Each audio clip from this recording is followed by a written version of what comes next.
This is Season 5 of Totally Useless Information with Nick and Roy. Listen, laugh, and learn.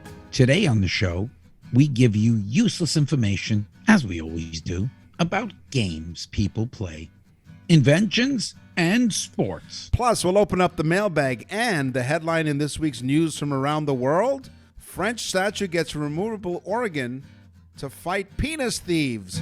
Totally useless information. It's everything you never needed to know.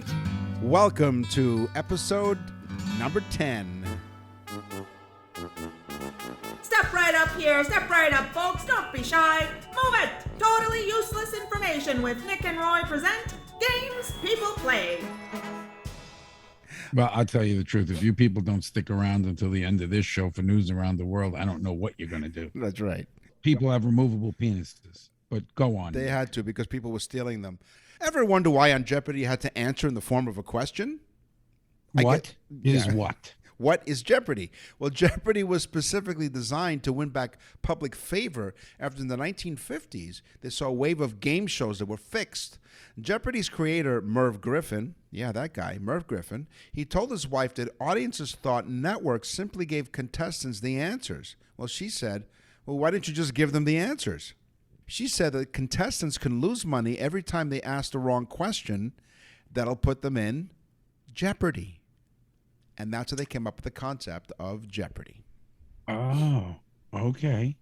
Yeah, I watched a movie about that. The guy's name was Professor Van Dorn. They gave him all the answers, and there was such a phenomenon, and then they found out that was faked. Yep. It was a good movie, very good movie. When Ravio launched the game Angry Birds, they included a villainous, sniffling pig as a nod to the fact that the swine flu epidemic had hit.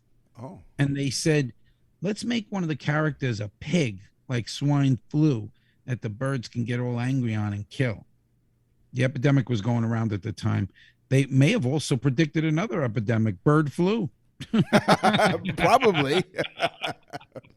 So we're going to stick with Jeopardy here. Merv Griffin, the creator of both Jeopardy and Wheel of Fortune, by the way, which is nothing more than glorified hangman, right? That's what Wheel of Fortune is. Yeah, Wheel of Fortune sounds like me having to buy my wife a car. There you go. Wheels of Fortune. Well, he composed the theme song in less than 30 seconds. He receives royalties from it for the rest of his life. And I remember watching him being interviewed by Larry King. And Larry King asked him the question, so how did you come up with the theme song? And Merv Griffin said, well, I just kind of sat at my piano and then went da, da, da, da, and he started to sing it. And then Larry King was about to ask the next question, and then Merv Griffin goes, no, hold on. Da, and he finished the song, da, da, da, da, da. He goes, good. I just made more money on that. He just continued. And Larry King said, what is music? Yeah, what is music? Anyway, yes, so Merv Griffin received royalties from it for the rest of his life, and estimated, according to the New York Times, it made him around $70 to $80 million. Whoa. Yeah. That's crazy. Yes. It's a lot of money. It's a lot of money. The number of permutations in a deck of cards, and I use that word permutations because of my classical education. It's 8, and I'll get to the point. It's 8 to 10 to the 67th power. That means there are more card combinations, which is what a permutation is. It's card combinations in a deck of cards than there are stars in the Milky Way. So next time you're at a casino, don't walk in. Think about this. The number of stars in the Milky Way, right? But the number of permutations is 400 billion combinations in one deck of cards. Wow. Can you imagine going on to a blackjack table where they have 3 decks? And sometimes we don't play with a full deck. We've never played with a full deck, no. Nick. Yeah, we're just the jokers as you're listening to Totally Useless Information with Nick and Roy. So we know that classic game Family Feud. And the the late, great Richard Dawson. Survey said, when members it was invented by Merv Griffin. No, it wasn't. Actually, it was Mark Goodson. Anyway, when members of the public answered Family Feud's phone surveys, they weren't told that they would be used for the show. The show employs an outside polling firm for its surveys, and each participant is asked 30 or 40 questions per phone call. But they're never told it's for Family Feud. It seems that laparoscopic surgeons that grew up playing video games at least 3 hours a week Yeah. fare much better in surgeries than those who didn't, or older laparoscopic surgeons. It seems that playing the game, the motory functions of using the controller, gives them better functioning on the laparoscopic devices, which are small manipulating devices. In fact, 37% fewer errors in surgery. Can you even imagine that? When they do make an error and somebody dies, instead of flatlining and hearing boop, Right. they hear burp, burp, burp, burp. Yeah, I guess they started practicing on the game Operation. When the guy's nose goes red, there's something wrong. Have you ever seen the game show Cash Cab, where people go into a cab and they have to answer trivia questions? Yes. So it's called Cash It's a Cab. it's a really good show. It's fun. Well, not everyone wanted to play when they realized they climbed into the Cash Cab. Right. So according to the host, Bailey recalled that one person quickly exited after explaining that he couldn't play the game because he was part of the witness protection program and could not appear on TV. Oh my God. That's Another great. couple refused to participate because, according to what they told them, they were not exactly a couple, if you know what I mean. Oh my God. The guy was like, "You can't do this. This isn't my wife. That's right. There you go. I just picked this girl up on 2 blocks away." Oh my God. That's terrible. That's right. So he couldn't appear on the show because, well, a lot more trouble. He'd be winning a lot more than cash. I have a different show. It's called Credit Card Uber. Did you know Uh-huh. there was a board game that was released in 1973? No, look it up, folks. It was called the BP Offshore Oil Strike. And it was a game where players got into the game to raise money. The first player that raised $120 million in revenue from oil sales won the game. It was kind of like Monopoly with an oil rig. Well, in 2010, the BP Deepwater Horizon oil rig exploded. Oh. Now, let me just give you a little context. The 1973 game, if you ran out of money, your oil rig exploded. Wow. So it was one of the prerequisites to the game. In 2010, though, the Deepwater Horizon did explode, killed 11 people, and cost BP over $40 million in cleanup costs. Jeez. So Needless to say, bah, bah, bah, bah. yeah, exactly. Wow. So the game actually emulated what actually happened in real life. That was pretty slick on their part. Isn't that crazy? Slick. Pretty slick on their part. Slick, oil slick. I got that one there. You're listening. Yeah, you're pretty slick too. You're listening to Totally Useless Information with Nick and Roy. Innovations, ideas. The Totally Useless Information Podcast presents Inventions. I'm going first. How's that? Absolutely. Okay. I like that. Alexander Fleming was a young scientist, Yeah. a little overworked, so he decided to go on vacation. And when he came back, he noticed that he had never covered some of the petri dishes which contained staph infection.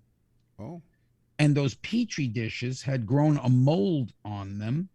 The mold was called Penicillin notatum. The mold had killed off the staph infection. Wow. Fleming looked at it and said, "What the hell? Yeah. I left a damn mess here." No, he said, "What the hell happened here?" Yeah. He then used that mold on staph infection again to realize that he had invented something. Not really invented it, he just witnessed it. And it was penicillin that we know of today. It's the mold called Penicillin notatum. And it was around before, but nobody knew it did that. Yeah, that's amazing. That's pretty cool. In 1812, Tabitha Babbitt was living in a Shaker community and working as a weaver. Is she related to Lorena Bobbitt? No, that's something different. She invented something else. Babbitt watched people struggling to cut wood. Well, maybe she was No, related. see, Maybe she is related. It's a Babbitt. Got wood. There you go. Lorena Bobbitt chopped some wood. She watched some people struggling to cut wood with a pit saw, which is required, 2 users only to cut in one direction. I don't know what that is, but go ahead. I know what a pit saw is. Yeah, when you need two people, one on each side to use it. Well, she was determined she had to help these people, these poor people who couldn't exactly cut their wood, so to speak. She attached a circular blade to her spinning wheel and invented the circular saw. Oh, very smart. Very smart. There you go. She was a cut above the rest. In 1998, Pfizer company was working on a pill to help stabilize angina petrialis, or spasming of the heart. They studied the effects on people, and the drug failed. It did not stabilize angina petrialis. But every man in the study noticed that they still had the angina that was the same, but that they all experienced extremely prolonged and sometimes painful erections. Oh. Yes. Thus, Viagra was born. And today, there's 600,004 pills every day. 600,000 pills. Wow. I bet you the stock prices keep going up every day. It's not just the stock prices going up, Nick. Okay. In 1875, They've erected a sign about this. they did. Sure, they did. Make sure it was on the level. Ellen Fitz, in 1875, well, she was a tutor here in Canada when she designed a globe mount that could display the Earth's daily rotation in relation to the path of the sun, not only by day and night, but also throughout the year, and therefore the globe, the spinning globe, was invented by Ellen Fitz. Oh, cool. Insulin was invented in Toronto, Canada. Yep. I think you had brought that up. In 1920, it was invented in Toronto, Canada. But the work began in 1889 to find out what the pancreas did in the body. In 1889, they really had no idea what the pancreas really did. They removed a pancreas from a dog, and 2 days later, they noticed that flies were gathering all around the dog's urine when he was going to the bathroom. Oh. When they tested the urine, they found super high levels of sugar in the urine. It's then that they realized that the pancreas secretes a thing called insulin, which regulates the sugar intake in your body. And from that, many years later in Canada, they invent the synthetic insulin. Well, as we speak, up here in Canada, we have something really neat. It's called Canada's Walk of Fame. And it's basically recognizing people from all... Basically like 3 feet long. No, it's not. It's really an amazing, there's a nomination process. It's really an amazing eclectic mix of Canadians from all walks of life, all kinds of industries and whatnot. And you mentioned, the guys who invented penicillin up here in Toronto. Sir Frederick Grant Banting has just been inducted into the Canadian Walk of Fame just a little while ago here, not too long here in Toronto. And there's a whole ceremony and all kinds of neat stuff. So timely that you brought up Mr. Bunting here on Totally Useless Information with Nick and Roy. She was known as a two-bagger. You know that line. Margaret Knight invented a paper bag making machine. Okay, that's the paper bag when it sits, there's a square at the bottom and it sits upright, right? Sure. They call that a gossage, but go ahead. A man named Charles Annan tried to steal her idea and receive credit for the patent. Huh. Knight did not give in and instead took him to court. While Annan argued simply that, quote, a woman could never design such an innovative machine, Knight displayed actual evidence that she had invented and that would belong to her. And as a result, Margaret Knight received her patent in 1871. And bags of money. Yes, and lots of bags of money. Could you imagine the judge if her lawyer's name was Mr. Day? Mr. Day, are you representing Mrs. Knight? Yes. Who's speaking now, Day or Night? He spent day and night in court. Yes. And I'm going to do some quick invention facts. Okay, go ahead. The watch was invented by Peter Heinlein of Nuremberg, Germany in 1510. Peter Heinlein invented the watch in 1510. The first mass-produced toothbrush was invented by William Addis in 1780 in England. Of all places, one place they don't use the toothbrush properly. Shout out to those people who are listening to Totally Useless Information. with And Nick the Roy. best, Yes. the best one of all, Yes. the parachute was invented in 1515. Wow. It was really drawn up in 1515 by one man, Leonardo da Vinci. Wow. I wonder That's who. a cool. It is, and he wore parachute pants apparently. In 1951, Bette Nesmith Graham went from secretary to millionaire. First marketed as Mistake Out, Graham's homemade typewriter correction fluid was an instant hit. Was an instant. It was an. Maybe you need some whiteout to help you out. I can white out. We need correction fluid in this segment. Maybe you should drink some correction. That's right. I fluid. think so. Sniff it, baby. First marketed as Mistake Out, like this program, Graham's homemade typewriter correction fluid was an instant hit among her fellow secretaries. After further experimentation, she actually perfected her recipe, and liquid paper was born. And of course, they marketed it as Whiteout. She Right. was the mother and of the musician and producer Michael Nesmith of the Monkees. No, Yes. don't tell me that. That's the one, folks. That's right. So Bette Nesmith Graham is the mother of Michael Nesmith of the Monkees. She invented Whiteout. There you go. Wow. They took the last train to Clarksville to get there. They did. You know why? Sounds like Nick took the last train to Clarksville to get us that. You know what? Because you know she was successful because she was a believer. You know who wrote that song? Who? Neil Diamond. Neil Diamond. There you go. Most of the Monkees music. Was written by Neil Diamond. As you're listening to Totally Useless Information with Nick and Roy. Sports. Play ball. For those of you who've listened to the show, know that Roy has played tennis in his life many, many times for many years, haven't you? I actually played tennis in high school, if you remember, That's right. for the tennis team. That's right. He was on the tennis team. And every year on April 6th, it's World Table Tennis Day. Table tennis. So it's not exactly like tennis, but it's a smaller table with a smaller net and smaller balls. That's what I wanted to get to, really. It's also a day to encourage people around the world to get involved in this sport. Another name for this table tennis game, of course, is ping pong. Mm-hmm. Some people also know this sport as whiff waff. I'll tell you the truth. If you watch table tennis, professional table tennis, it's wild. It's so fast. Well, it's based on tennis, of course, and that's why I asked you if you play tennis. So table tennis is played indoors, as we know, and used with small paddles and a small ball. Now, here are some of the benefits of playing table tennis. Improves reflexes, improves hand-eye coordination, tones the core muscles as well as the upper and lower bodies, provides a great cardio workout when you think about it. You're talking about how fast the game goes, and it burns calories. Did you ever see ping pong being played at an old folks home? No. Not exactly fast. No, it's not. I don't have a paddle. I'm using a Ritz cracker. Hey, wait a minute. Where's my teeth? We sounded like those two guys on the Muppets, right?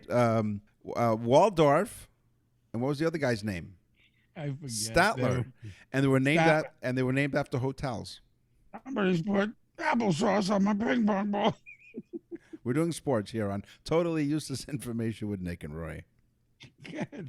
That's it? That's it. I just wanted to tell you about the whiff waff. In 1971, the Pittsburgh Pirates made history by playing 9 players. That's not a big deal. 9 players get out on the baseball field. Yeah. But all the players were black or Latino. Oh. They also won the World Series that year in 1971. That They were the was first yeah. to have an all black and Latino squad on the field. And they won 1970. the World Series in 71. That's pretty cool. Yes. Awesome. National Golf Lovers Day on October the 4th provides an opportunity for golf enthusiasts to swing down the fairway at least one more time during the season because, October is pretty late in most of North America in the season. But anyway, while celebrating the day, you might notice it's sometimes also referred to as National Golf Day. Since 1952, the PGA has held a charity event each year for National Golf Day, which is held on different days each year. The modern game of golf may have originated in the 15th century in Scotland. However, it is unclear and very much debated as to its ancient origin, so the jury is still out on that one. The world's oldest golf tournament is the Open Championship. Its first tournament played on October 17, 1860 at Prestwick Golf Club in Ayrshire, Scotland. There you go. National Golf Day. Oh, wow. Bart! Diego Maradona was a famous soccer player, but he's most famous for something else rather than soccer. Do you know what it is? Oh, but he was a huge soccer star. Yeah, what is it? Yeah, well, he tested positive for cocaine in 1991 and 1994. Oh. Yes. And he decided not to quit cocaine. No. Instead, he put a plastic penis filled with clean urine over his own penis so he could pass the drug test. Oh. He was the first guy who fooled them by using a prosthetic penis filled with clean urine. Okay. He liked it so much he kept it on. He did. Well, as we mentioned earlier in the show, coming up on news from around the world, a French statue gets a removable organ to fight penis thieves. Well, Diego Maradona had a removable organ long before that. That's right, he So there did. you go. So the French don't really invent anything. No. The Philippines has competed in the most Summer Olympics, 20 of them, without winning any gold medals at all.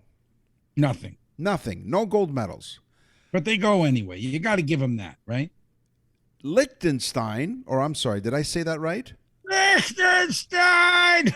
Has competed in the most Summer Olympics, 16 of them, without winning any medals. But it doesn't matter because Deutschland, we go every year. We have a beer and a pretzel, and who cares? Maybe we get some medal. Yeah. And they all wore lederhosen. If not, we drive on the Autobahn and puts the pedal to the metal. Absolutely. Yeah. You're listening to Totally Useless Information with Nick and Roy. Most athletes are at their best when they're rested and come out ready for the match. They might warm up a little bit, but they don't want to use it all up, so they save it for the match. But surprisingly, in one sport, track athletes in track and field tend to break records later on in the afternoon when their body temperatures reach the highest point and they've actually made multiple attempts. Wow. Isn't that crazy? Yeah. It's the one sport where working the hell out of yourself all day, you break the record at the end of the day. Well, it was well worth it, I think. Well worth the wait. Not like baseball where a pitcher throws like 8 balls and then he goes back to the bullpen or something. Well, Where the hell what a wacky coincidence. As you know, here on Totally Useless Information with Nick and Roy and I don't rehearse this at all. What a great segue. My last sport item here is about baseball. And if you notice, when a team has they've reached 3 outs and the inning is over and they go towards the dugout, usually, and the first baseman, if the last out was at first base, he throws the ball into the stands because it's a souvenir for a fan, which is kind of cool. Right. But then as he's walking to the dugout, somebody from inside the dugout throws him another baseball. And one might think, well, wait a minute. Why did he get rid of that baseball? He could just hold on to it. But why does he need a baseball in his glove to begin with? Well, here's the reason why. In the next inning, when they go out to defend, they go back on the field, the first baseman starts the warm-ups on the infield.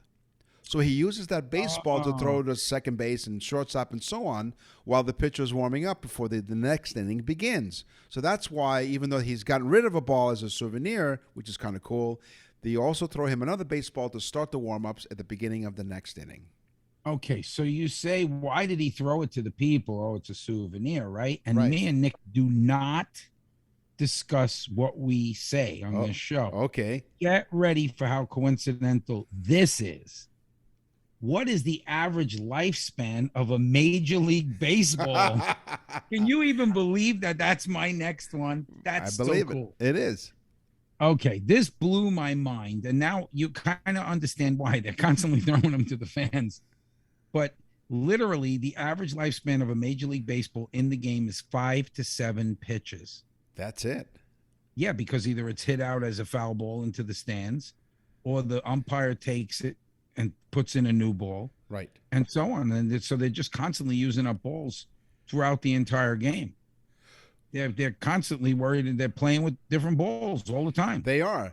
Well, if a ball goes into the dirt, if the pitcher throws the ball into the dirt, you'll notice that they'll throw that ball out right away because there's some debris on the ball, and it affects the way that it's a lot of physics involved in it, right? And a quick shout out to the Toronto Blue Jays. The baseball season has ended for the Toronto Blue Jays, but they had an incredible year. Shout out to them. They had like so many records broken, both franchise and major league records. So congratulations to the Toronto Blue Jays. 2021. Let's see what happens in 2022.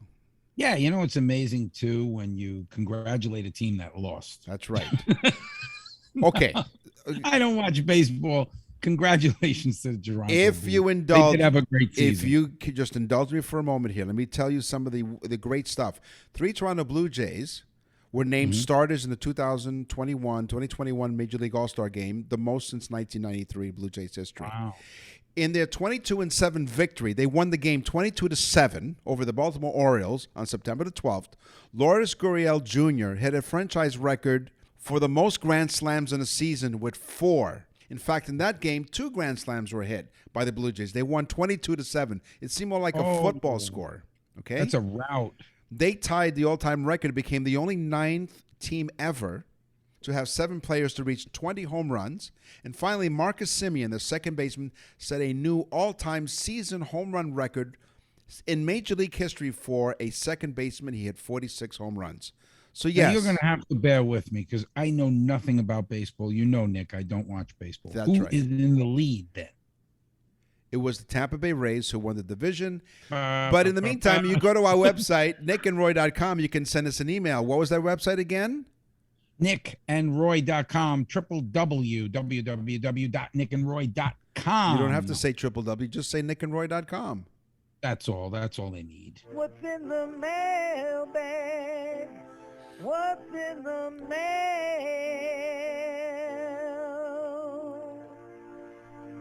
All right. Go ahead, Nick. Paul from You pick one.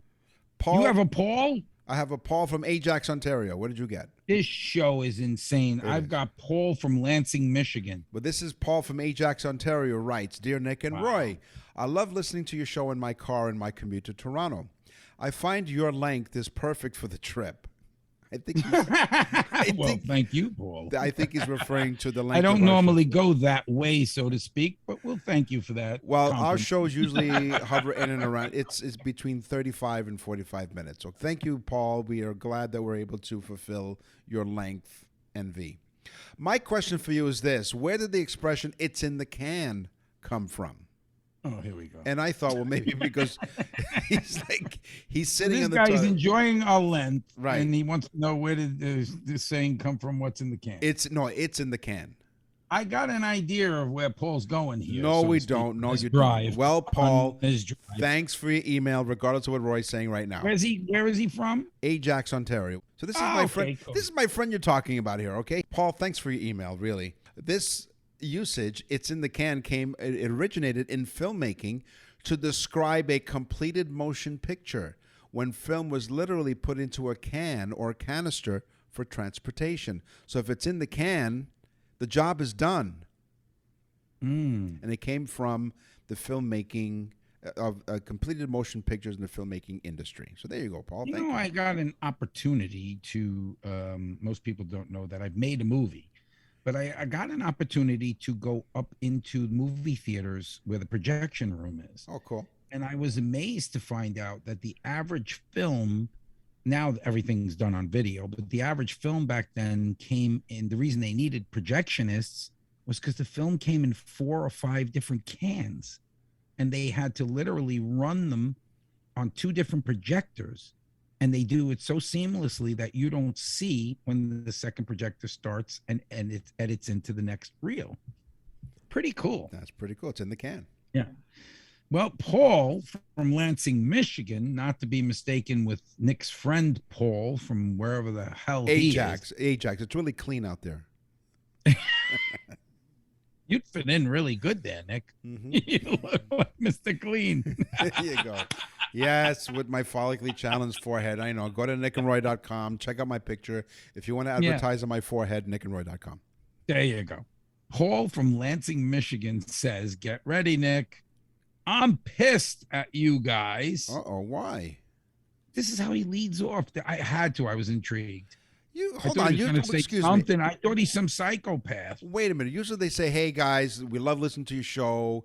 Thank you. Like really nice things. And he started off with, how did he start off again? We get a few psychos that tell us we were wrong about something. And from time to time, we're wrong. I think in a year, we were wrong once. That's 99.999. Right. We're doing all right. Useless. Yeah. But Paul from Lansing, Michigan says, I'm pissed at you guys. My wife listens to your show at night at bedtime. You guys are killing my love life. Yeah, Paul. Yeah, we're killing it. Yeah. Okay, Paul. Just the simple fact that the Totally Useless Information show is more exciting to your wife than you. Who's useless? Who's useless now, Paul? Huh? It speaks volumes for what you produce in the bedroom. That's right. And you're blaming us. Come on. So Paul, I do want to say to your wife, thank you. Paul goes on to say that she's on your website and listened to probably about 80 shows so far. Yeah. So I would like to thank Mrs. Paul from Lansing, Michigan, for being a faithful listener to our show. That's right. And Paul, there's about 100 episodes. So in 20 more episodes, maybe you'll get something. So stick around. There you go. As you're listening to Totally Useless Information. We've broken up more marriages. With Nick and Roy. And now for something completely useless. How much saliva do we have? Okay. Buckets.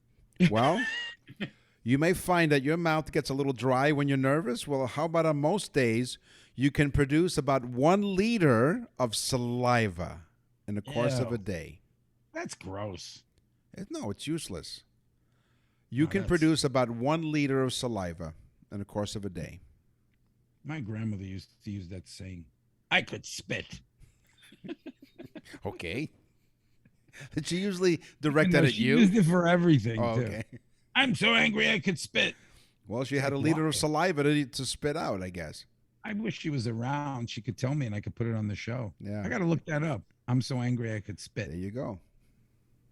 I don't know what. But I will tell you my useless fact. Yeah. I love this one, guys. Get your pen ready because this is a cool one. If you open your eyes in a pitch black room, you're actually seeing a color. And it has a name.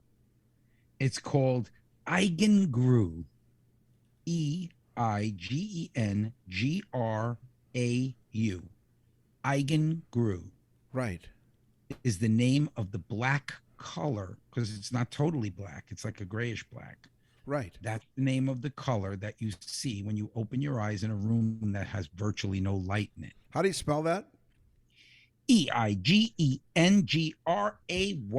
Eigengru. Eigengru. Okay, it kind of grows on you. Well, today on the show, we talked about games people play. We talked about inventions. We talked about sports. It's time for the news. And now, from around the corner and around the world, this is TUI News. Here's the headline. French statue gets removable organ to fight penis thieves. A town in southwest France has come up with a solution to stop thieves pinching the penis of the statue in the park. They're penis pinchers? Yes. The seat, no, but meaning they lifted them, like they removed Just them. statues, or do they pinch other people's penises? No, just the statue. The seaside Like, is town. this like a problem there? Because I may go to France and I don't want to go walking through the park and have my penis pinched. It's been a long-running problem. There are 3 meters. Not enough my pee-pee was brushed in the last episode. That's right. There are 3-meter statue of Greek mythology's divine hero Hercules. 3 meters? How long is that? No, 3 9 feet? There's a 9-foot penis hanging off the statue? No. It's the statue of Hercules is 9 feet. The statue's 9 feet. Oh, he's Yeah, got a 9-foot That's penis. right. This statue was I would imagine that. The statue of this divine hero Hercules was erected in 1948. That's the problem. They erected it and it went to 9 feet. It was probably 9 inches when it started. It keeps getting his penis removed by vandals. It's only now that this is the systemic issue, in words of the mayor. Nick, I'm so confused. Was it originally a screw-off penis, or did they just lop the concrete off? Sure, there's no information here in this story, but the mayor says that they found a solution. I wouldn't want anyone, not even my worst enemies, the mayor said, to go through what happens to this statue. No. So they've come up with the idea of a removable prosthetic that can be attached to the main body for special ceremonies in the park. So when ceremonies happen, they screw the new penis in? That's right. The new dimensions, by the way, of the prosthetic penis remains Not new dimensions. It sounds like neutered. Yeah, Bob Barker. The new dimensions of the prosthetic penis remains unknown because they don't want to give out too much information. Yeah, well, they'll probably gratify Hercules now. I would like to know how big the original penis was. Not that I'm interested in the size of the penis. I just want to know how big of a penis these people like to pinch. Because if I go to France and I'm walking through the park, they may look and say, there's a penis to pinch. Right. Instead of being a penny pincher, a penis pincher. There's a lot of them there, Nick. There are. So according to the local paper, they've reached out. That's now I get it. I'm sorry to interrupt you again. Yeah. But you walk through the park and they say, do you speak French? And I say, oui, oui. And they go, beep, beep. That's exactly what happens. Anyway, they've reached out to the local authorities to figure out exactly how They reached out. They reached out and pinched the people. they reached out to the local authorities to find the new dimensions of the prosthetic penis. But why didn't they just find the penis pincher and then leave a full penis on there for the whole time? We're not sure. Here's one thing I do know for sure, 100%, that we are totally out of. Wait 1 second now. What? I've got it. I'm going to call the mayor of France. Yeah. And I'm going to say to him, all he needs to do is create an inflatable penis. Really? And when they have like things in the park, they hit a button and up goes the penis, standing very proud for Hercules. And then at an night, inflatable and deflatable. exactly. And then at night, they could probably make a fortune. People will come to videotape it. It'll go. Yes. Well, thank goodness for this. This is all the time that we have for Totally Useless Information with Nick and Roy. We will continue to scour the internet and other sources to find useless information for you guys for next week. How do you feel about this, Mayor Bobbitt? Mayor Bobbitt. It's probably the mayor chopping the penis off, Roy. Listen, tell a friend about this show. This show's nuts. And we're listened to all over the world. And we thank you so much. We thank you for sharing it on Facebook.